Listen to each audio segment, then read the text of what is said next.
Your trusted connectivity partner, Telkom Business, proudly brings you the Entrepreneurial SME Show.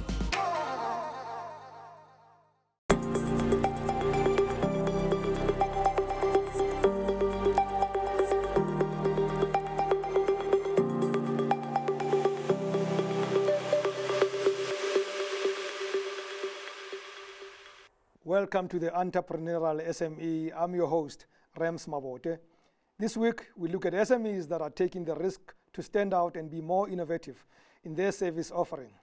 Balini Braille Clothing is a clothing brand owned by Balini Naidoo Engelbrecht, who is based in Cape Town, and she joins me on Zoom. Balini, good evening, and thank you so much for joining us. Good evening, and thank you for having me. It may sound tried and cliche to say your business is innovative. I have never seen something like this. Where did it all begin? So I studied fashion and textile design at Durban University of Technology. And during my first years of studying, I came up with the idea of designing clothes for visually impaired individuals. I have an uncle that's also visually impaired who made me aware of his daily struggles when it came to clothing. And then using my skills, I tried to come up with an idea to make fashion more accessible for visually impaired. My clothing have in Braille the color of the garment, the size, the wash care label, and how to style the garment together. This makes visually impaired individuals more self-reliant when it comes to them shopping, purchasing clothing, and identifying clothing in their closets at home. Wow, I don't know your age, but I used to watch people like Clarence Carter and Stevie Wonder, and I used to say, they make them look so ridiculous. I wish they could choose their own clothing. You were the right person for them at the wrong time. You should have been there to dress these guys, and they choose the colors that they prefer. So your uncle becomes the first person you create this for. How then do you go out to market with this kind of business?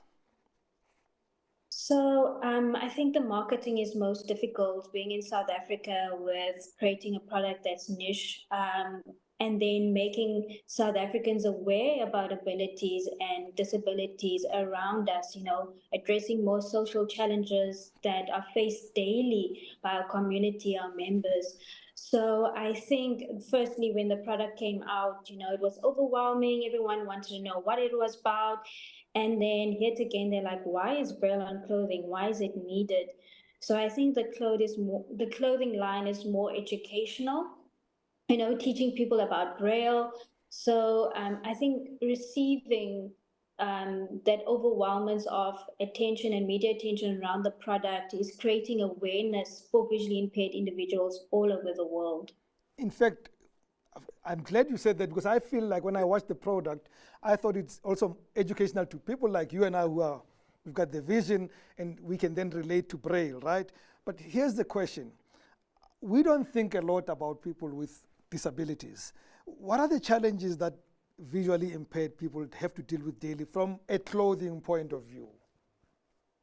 So for one is identifying their clothing, for one in their closet. So after doing numerous research and prototypes, so what has been done in the past is that family members actually sew on different types of elements. It might be a similar shaped button on blue, for example. Then they would sew a circle and similar. So identifying their clothing at home and in the store was an issue. And then also washing their garments. How do they know they need to pair all their whites together, that it doesn't get faded? Yeah.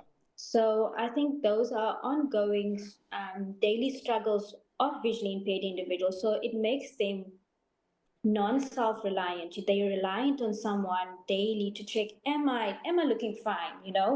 Is this pairing together? So I think that was the daily struggles of visually impaired individuals when it came to clothing, identifying. I suspect you had to learn Braille yourself. Did you always know it earlier because of your uncle, or specifically when you started in the business, you had to learn Braille?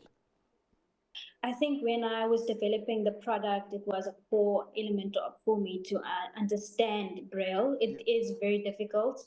Being sighted, we rely on our eyes so much. Yeah. And it's very difficult. I'm not a pro.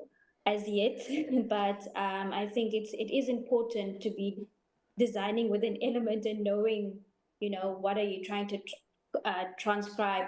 But yet, saying that, I've worked closely with organizations like the KwaZulu-Natal Blind and Deaf Society, or in Cape Town, the Innovation of the Blind in Worcester, where they've helped me and guided me with a Braille specialist of transcribing the text into Braille, which made it much easier for me to also learn and understand at the same time.